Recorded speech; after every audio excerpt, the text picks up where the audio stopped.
Hey, good afternoon, everybody. This is Justin, and this is your goal planning session. Thank you for attending. A couple things to note. One, we are doing things just a little differently today. Usually, this is through Zoom. I am trying a new tool, which is kind of something that we'll talk about a little bit later. I think we all need to try new things, what worked last year versus what works this year. So this is something we're trying. Just so you understand, there is a chat box. I will be able to communicate with you through that in there. Please make sure you participate that way. Also, if you see here, let's share the screen here real quick. If you see here and you have yet to do this, either go to bit.ly/JBL underscore goal underscore planning, and you can get the documents for today. Or you can click on that beautiful little QR code right there, and it will also take you straight into that document. There also will be a recording of this afterwards in case you missed it. You will have the ability then to watch it anytime you need. Also, it probably will be on YouTube before it's all said and done. Usually, these kind of events I make private after about a week. I keep it for myself and other things. But if you ever do need these things you want to see, all you ever have to do is reach out to me at jbletheby@thejblteam.com. And I'm happy to reshare that link with you. You're in here, you get to see it and watch it, have all the power to watch it again and again and again as much as you need. So that's just kind of that in there. Again, in the chat box, feel free to comment with me, talk to me as you see fit. Hopefully, this new format works out kind of nice because I actually do like the way this looks and works. I think it's going to be easier to work with people in here in the environment. So let's hope that works that way. All right. So, with all that being said, today is goal planning. It's 2023, and I'll be honest with you, it's never too late to goal plan. But one of the things that we probably need to understand when we are working on this is we're realtors, and our start to close date right now, depending on where you're at, I mean, everything is hyper super local, but it is probably close to about 60 days, which means anything that we were working on in November, we might close by the end of the year, but the odds are it's probably the first of the year business. So when we're setting these goal numbers up now and we're trying to figure out what 2023 looks like, just understand you may be 15, 20, maybe 30 days, a little bit behind schedule. Don't worry about it. It's not bad. Goals are always good. Always great to have them written out. There's actually an article out there saying goals written are, man, I can't forget the number now. I gotta ask one of my buddies what it is, but it is drastically more productive and way more effective than it is just by saying I want or I think and things like that. So hopefully you all will get some things out of this and you will get a lot of value for doing it. So with that, let's kind of begin here.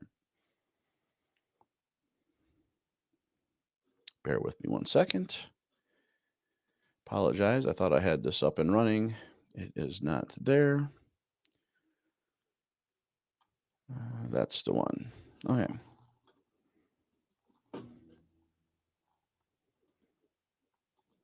Perfect. All right.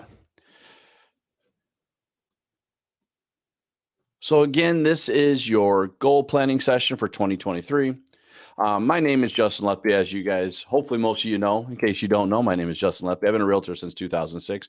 I've been doing training for an extremely long time, since 1995. I do not tell anybody those years anymore. I don't even calculate them out.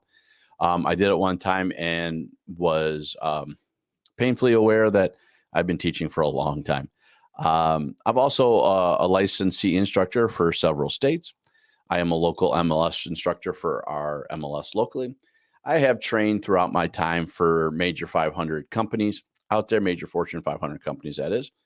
National speaker, as well as a John Maxwell certified coach. So, not that that's hugely important, but just kind of gives you an idea of what I do and how I kind of handle things and work around. So, I appreciate you all being here and the time you put forward to improving yourselves for your goals for next year. Now, the one thing that I'm going to tell you is while you're looking at this little QR code, giving you one more time to download those documents, is simply this. Um, my belief and my philosophy while teaching these topics and talking about this is um, it's kind of a twofold conversation. And I got this square from John Maxwell. As I said, I'm a certified John Maxwell speaker, trainer, and coach. And one of the things that through his readings and through his teachings that just kind of rings out with me is not only do you need to have um, goals in there, like a business plan per se, but you need a personal growth plan as well, right? We can only get so far with our business if we don't have other things tied into it. Reading goals, personal fitness goals. That's going to be one of mine for 2023. Other things like, um, classes I take, things I do to help improve my business, myself, hence my business, right? So please understand when we talk about this stuff, this is going to be a little unique in nature. I'm still going to have the personal goal or the business goals in there, but we're also going to tie a lot of that secondary conversation into this because it all applies. It all works. It all manages. It all goes together. So I do hope you guys enjoy this and we move forward. So the first question I got for you is 2022 was great, right? A lot of us did a lot of business. Some of us did some business, and some of us, especially if we were newer, may not done a lot. Um, but here's the thing: our market's shifting, folks. Our market is going through a major shift in real estate, and you got to ask yourself a big question: what worked in 2022 that may not work in 2023? Right? What's those things that I could rely on that I am going to need to work on, or different things I may need to look at for my business to get to my this year's goals slash 2023 goals, right? So just as a quick example, I'm gonna ratchet this back to 2006 when I started real estate. And when I started real estate, it was 2006, as I said, and quite literally for 2006, half of 2007 ish, all I had to do was talk to people. All I had to do was talk to people. They would list with me. I'd plant the yard sign and I would sell a home, right? It was great.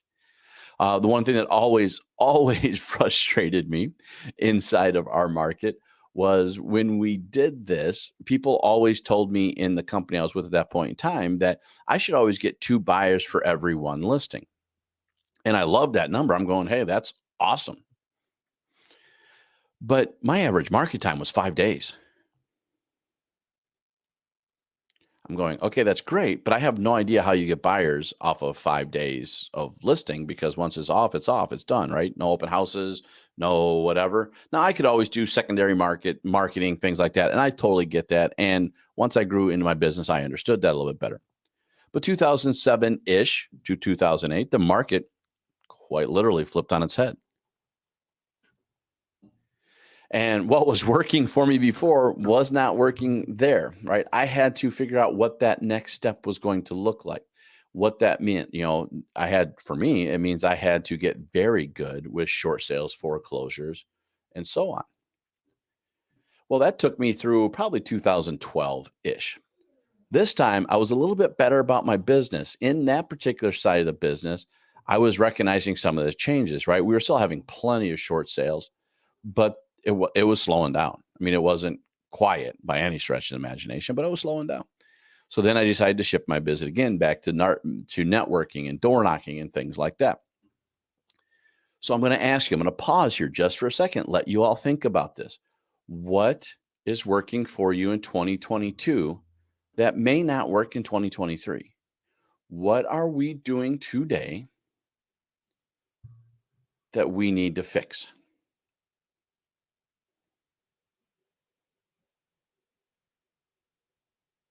Write a couple things down.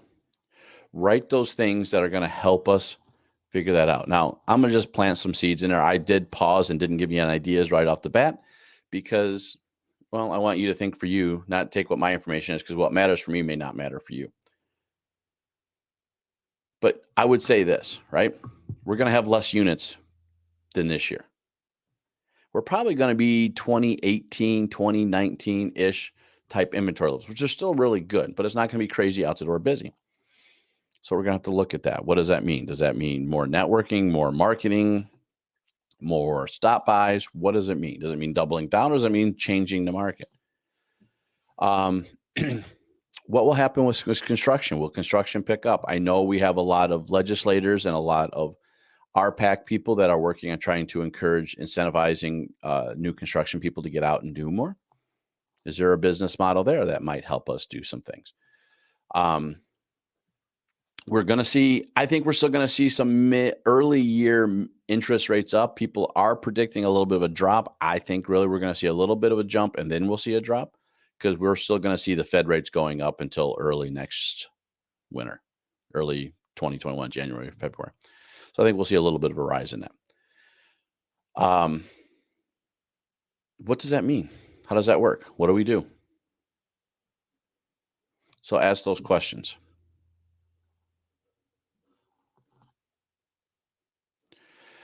As I said before, what you'll see in here, this is our forecast for next year.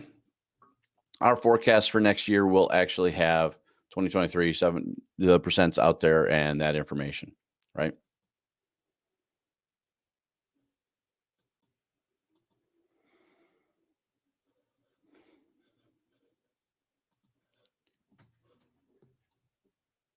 So you'll see 2023, we're expecting about a 6% drop in total volume from the year before, 7% total sales from last year. You'll see that out there. So let me ask you now, what were your indicators for success for this year?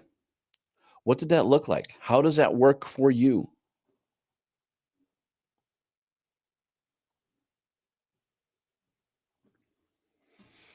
What makes it successful for your business? Is it driving a new car? Is it a certain amount of transactions? Is it a certain amount of people you meet? Is it one step better than the time before? Right? What does that look like? How do we get that done, and what does it mean for us? Now, here's the question I want you to do once you think about where we meet and how we do that.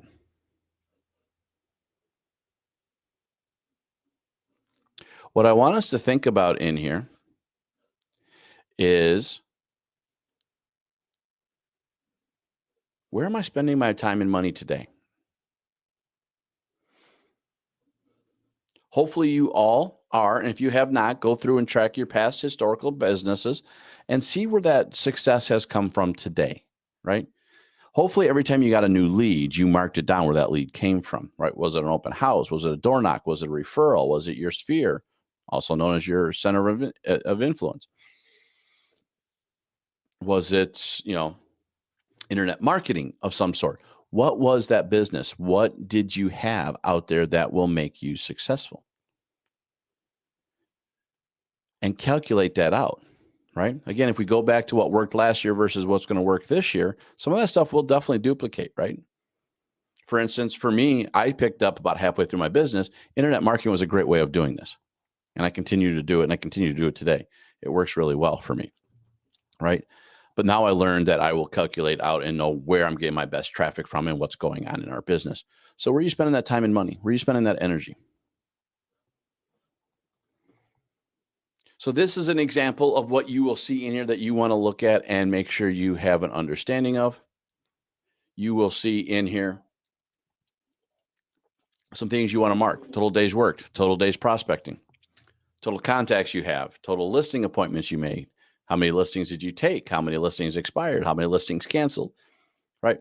Restrictions, transactions, income, year end. These are great numbers for us to know and understand.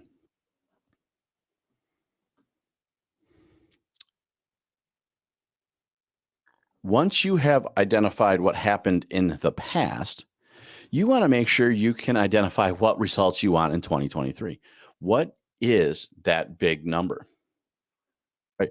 And I do want you thinking a number. I don't want us thinking in here for our business. I don't want us thinking in here. I don't want us thinking in here about our how many listings do we want? I know sometimes that's easier. I want us to think about total dollar we want to make. There's a reason behind it. We're going to get that here very, very soon because I got 6 steps for being successful in 2023. So that's what I want us to think of in here. I want us to think about what's going on in that arena.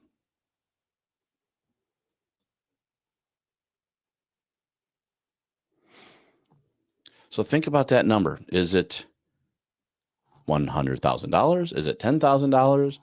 Is it whatever? And what I want you to think about, and close your eyes when I say this to you, when you think about the $100,000, ask yourself a question. What if I double it?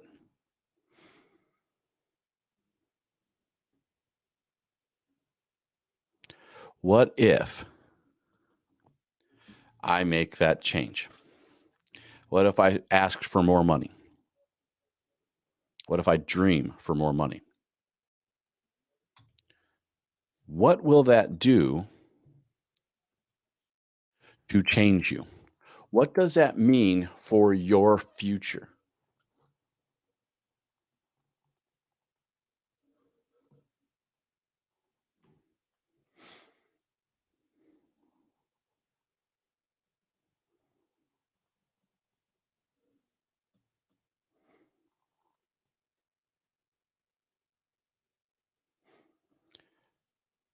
What freedoms does it give you? What opportunities does it give you? How does it transform your life?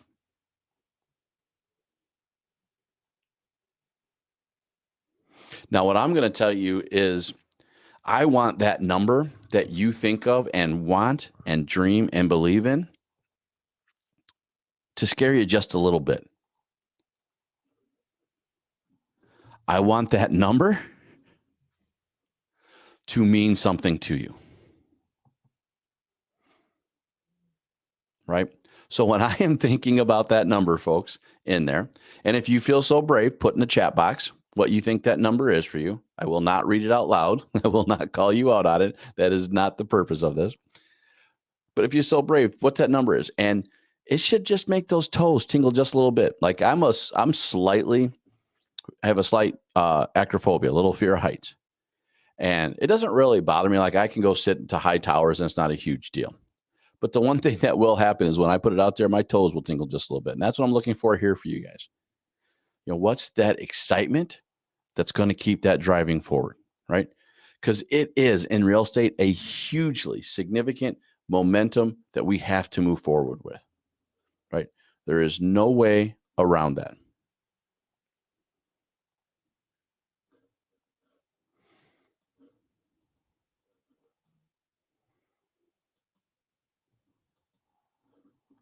No way around it.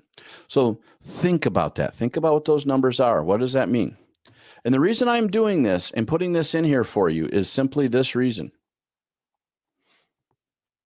That number needs to build a burning desire. So there's a book, Think and Grow Rich. It's an extremely old book, written very, very well. It's an amazing book, and I love it. And here's the thing that it does. It's got chapter 6, the chapter of desire, and that talks about a building white heat of desire. This is red. I couldn't find a white heat that said more, so this is what we got.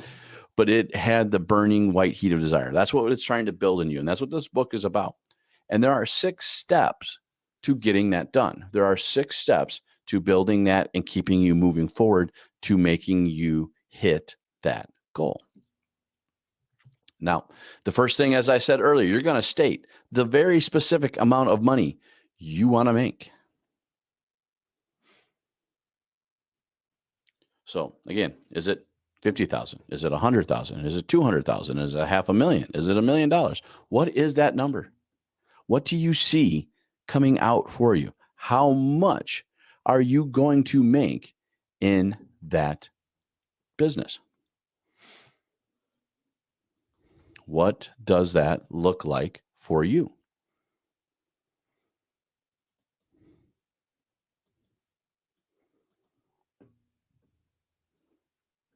Now, the next step. Oh, actually, sorry. I forgot about that. Going back to what I said earlier, remember, you got to have a specific number. It's got to be a number that is going to energize you, and you can build a red or white hot burning desire. So you can hit your what if, right? And that number can be big. It can be a big number. I know I'm backtracking. There's a reason for it. The reason for it is this. Les Brown tells us, and this is Les Brown. I should have had his name down here, but this is Les Brown's quote. Most people fail in life not because they aim too high and miss, but rather they aim too low and hit, right?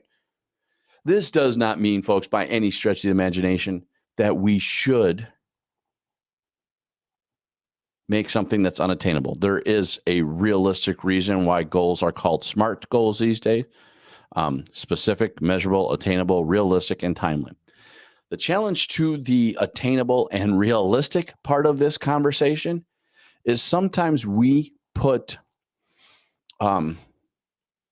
binders onto ourselves. We put these self-fulfilling prophecies or these myths attached to ourselves that we can't do something, right? I am not saying you can or can't. That is not the point to this conversation. What I am telling you is simply one thing, and that is you can hit almost anything you need to hit. Now, it may change some of the things you do. You probably can't go from 10,000 in 2022 to $1 million in 2023. You could probably, but that's going to be a whole model and paradigm shift that you have to put into your business, right?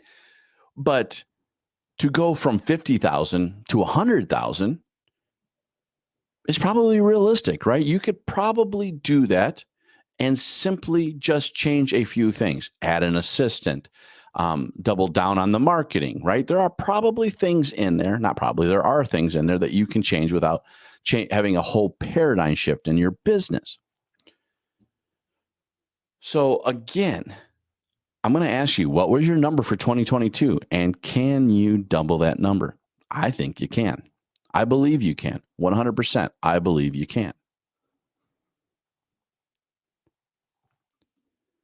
Once you have that number, you then will identify what you will give up to get what you want. Now, this says what you will give to get what you want. I put the word up because we all hear that in our head anyways. And I want to make sure we understand this. What will you give to get what you want? So part of this is going to be identifying not only what you have to do, but it's also going to be identifying what might have to get sacrificed, right? Now, yes, this could mean I'm going to watch less TV. I'm going to play less video games on my phone, right? It could mean those things. 100%. It could definitely mean that stuff. But that's not what this is actually referring to. This is more referring to if I am going to double my business next year, things have to change, right? I may not be able to be the only person in my business marketing my business. I may have to hire somebody to get that done. It can't be me. For many of us in real estate, we are very much control freaks. It may change how we do some things, right? So it may mean that we have to change our business just a little bit, right? It may mean that we have to look at things just a little differently. It may mean the people we hang out with aren't the people we continue to hang out with. And this isn't because they're not our friends, they're not our family. It's not that reason. It may just be to get to our level, we may have to go around people that look at things differently than the folks that we're with currently do.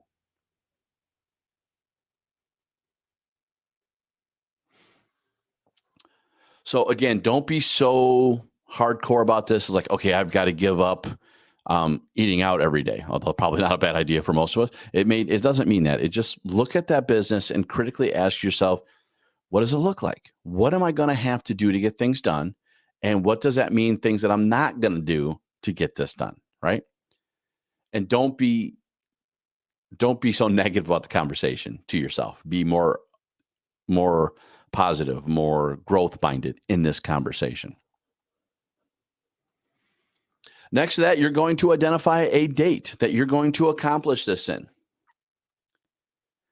For instance, January 1st, 2024. Right? Maybe you want to make it smaller.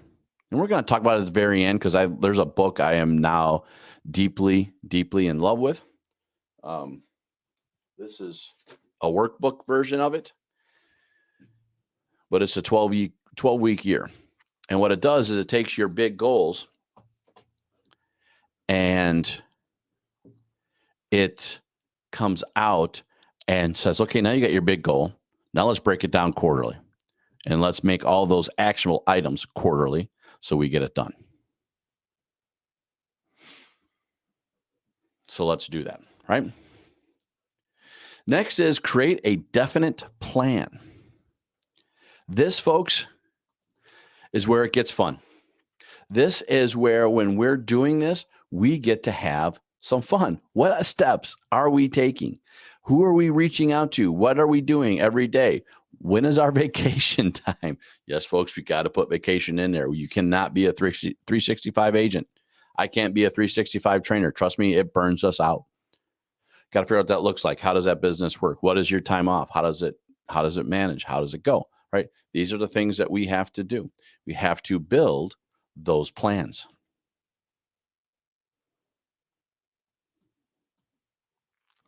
Now, in that document that I gave you, again, let's see if I can pull that up just in case you missed it earlier. This button right here, bit.ly/JBL_goal_planning has a link to a document that you can download. If you guys aren't getting it, just put it in the chat box and let me know. I can make sure to put it in there. I wonder if I could do it. Yep, right there. And just in case you need it, it's right there now as well. Oh, no, wrong one. There we go. Sorry, I got two studios here. I can put it there. So now it's there for you, and you can have it, right? That is something that you can look at. But it has this document in here. And so one of the first thing in here is, quite literally, the total money you want to make.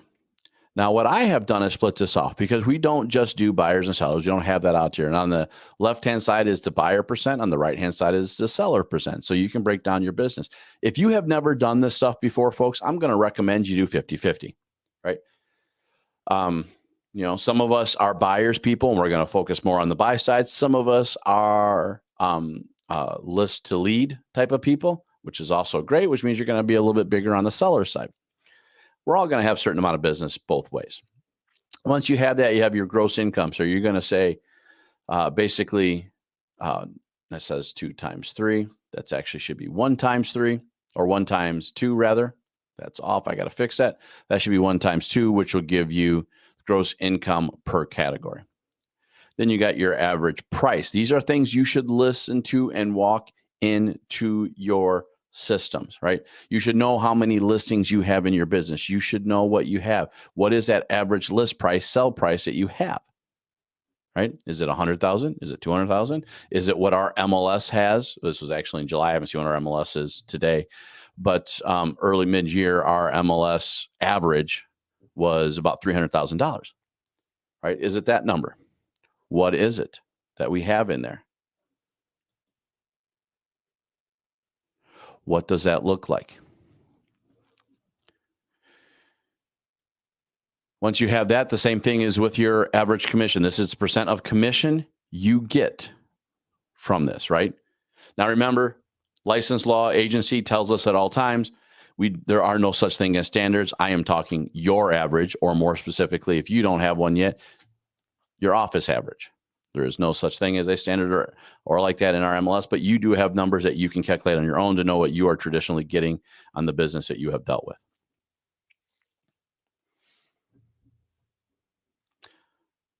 From that, I can take the gross income and do my my check, which should be basically 4 divided by, or 4 times 5 rather, and that should be in there too. Wow, this is bad. Which should give us our closings needed, right? It tells us how many closings we will need. From there, you may want to come out and check your office split. Your office split, you have negotiated a business with your office. Is it 100%? Is it 70-30? Is it 80-20? Is it 50-50? What is it? What's your office split? From there, that will gather you your net dollars. After that, you can calculate that out and have your splits after that. That'll be probably about 10% higher than whatever these numbers are, roughly speaking. From that number, 10 to 20% higher probably, and that'll be your net after closing. If you so want, you can take the next part of that page and calculate all the way down to how many daily contacts you need to have in your business.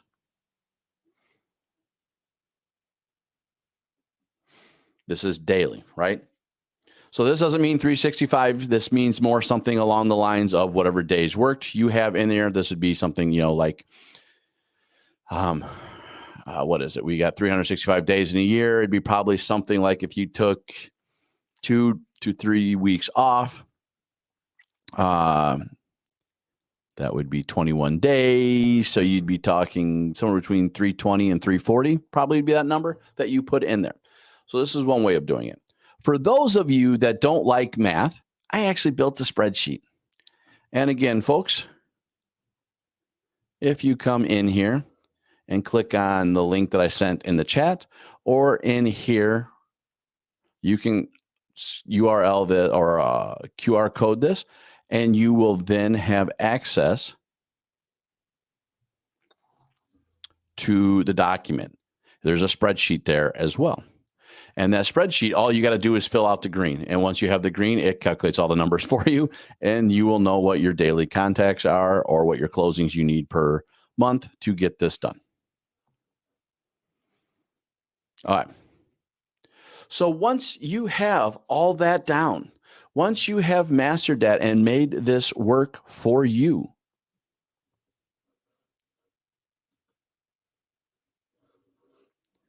you're going to write it down. You're going to write it down by hand. Everybody that writes their goals down and write specifics about how they're going to attain it are more likely to get it than people that do not. You just can't think in your head, okay, I want $1 million.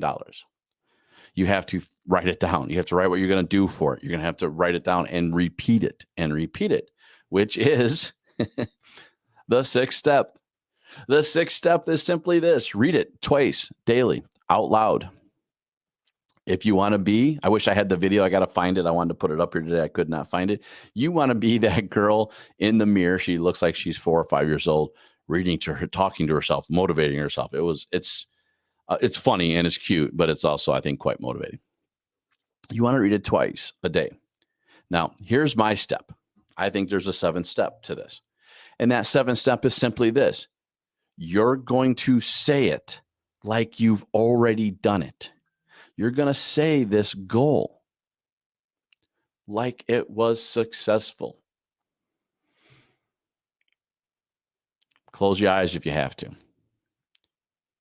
In 2024, on January 1st, 2024, I made $150,000 by delivering high quality, desirable training, technology training, growth training to realtors to help them grow their business, right? I can see that. I can see what it looks like. I can see how it's changed my life. I can picture it in my head, and I can feel the energy rating off of me, right?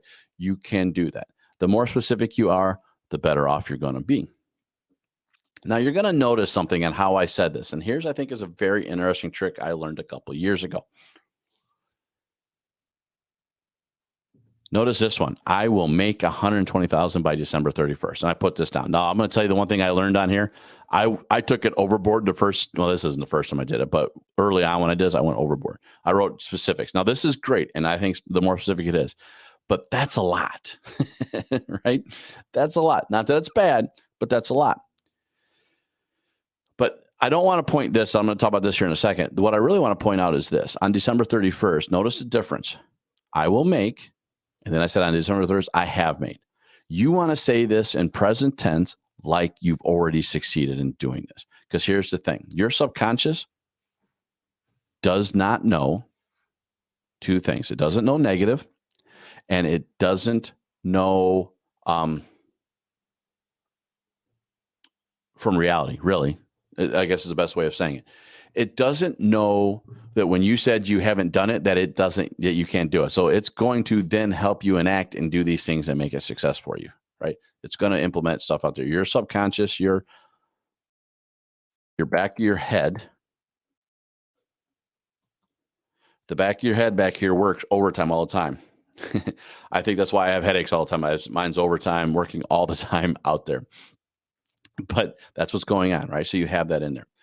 So make sure you understand that you know what's going on there, right?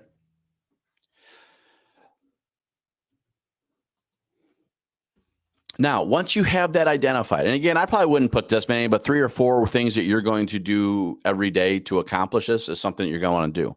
So what does that look like? What do those steps look like for you? How are you getting them done? How are you making this work for you?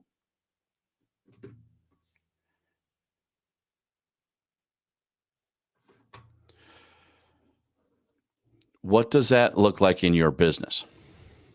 Right? So in here, daily schedule. What's that routine look like? What are the systems you have in there? You need to hold to it, but it needs to be somewhat adaptable, right? So what's that routine? What time do you wake up every morning? What's the first thing you do? What's the last thing you do? What are the steps in the middle? What are those things you are doing in your business?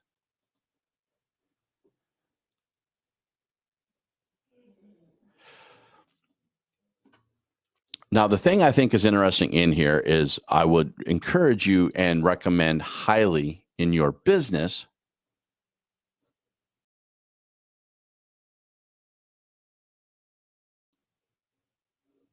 I would encourage you highly in your business to write the first rendition of this in pencil.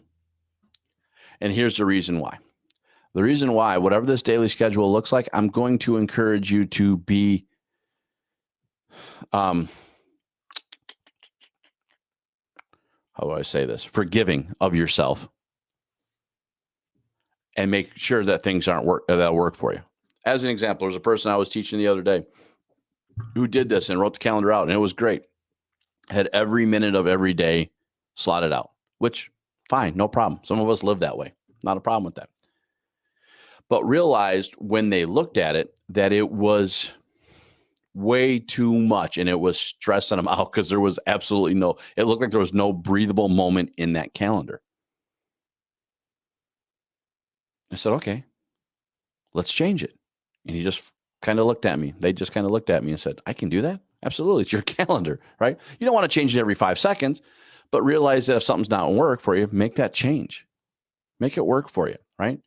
They afterwards came out and just added, a couple 15, 30-minute breaks every day in the calendar, a couple different times. So that way, if something needed to fill in or do differently, it worked for them. It wasn't a big deal. So some of the things you want to think about in your calendar, your daily schedule that you want to have in here. Now, I'm going to take a quick pause because what I also want you to realize in here, this is talking about the daily schedule. This is 2022 right now. We're end of the year 2022. I also want you to take your monthly calendar right now. I want you to take, or not your monthly, your yearly calendar right now. I want you to take that yearly calendar and I want you to look throughout the year and figure out those vacation times that you are taking. I also want you to put on your calendar monthly a weekend that you're taking off every month, if not longer. put it in there right now. Take time and put that in the calendar first. You have to give yourself revive time, right? You got to give yourself that re-energizing time. If you don't have it in there, it's going to be a struggle, folks. I can talk to many realtors every day that are burnt by the time it's done. So please, please, please make sure you do that. So there's a couple of things in here, though, for your daily calendar that I would definitely encourage you doing. One of them is Savers. This is from The Miracle Morning. It's a great book, Hal Elrod. It is silence, affirmations, visualization, exercise, reading, and scribing. Those are the savers. Those are what you do. A lot of people will try to do it the first hour. Some people try to do it within the first 10 minutes. I would say, like anything else, you got to build the muscle up. So give yourself time in the morning to do it. Just give yourself wake up time.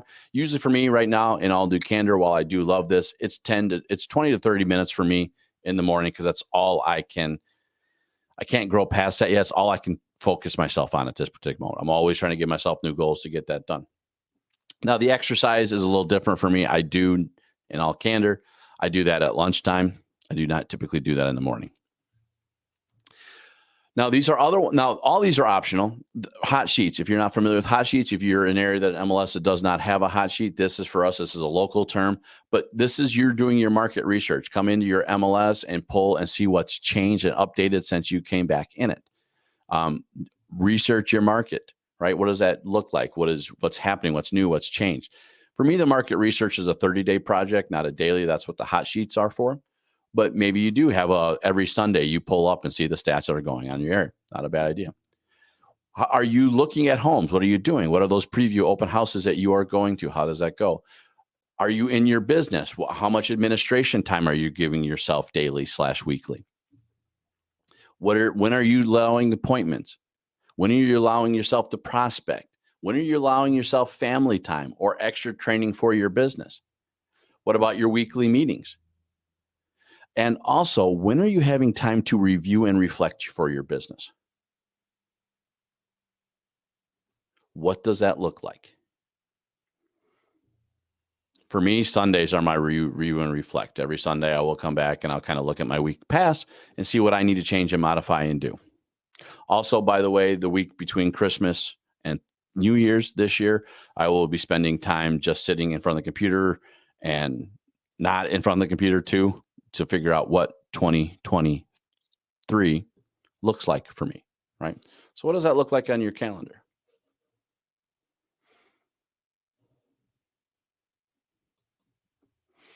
Here is an example of what you can do. Now, this is a spreadsheet that I created that puts it out there. Again, now when I said pencil, I don't necessarily mean literally pencil, but I think pencil is a really good idea because it's erase and correct. But this is a different type of time, right? You can put that out there.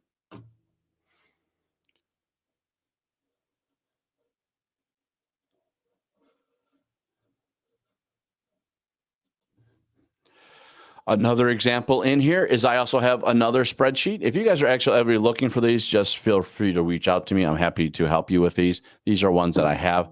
I do have a couple landing pages. I have these documents out there. You can always find them on my website. They're out there. But this is another one that you can do. This one versus being a daily time, this is a weekly one. So I can look at the calendar.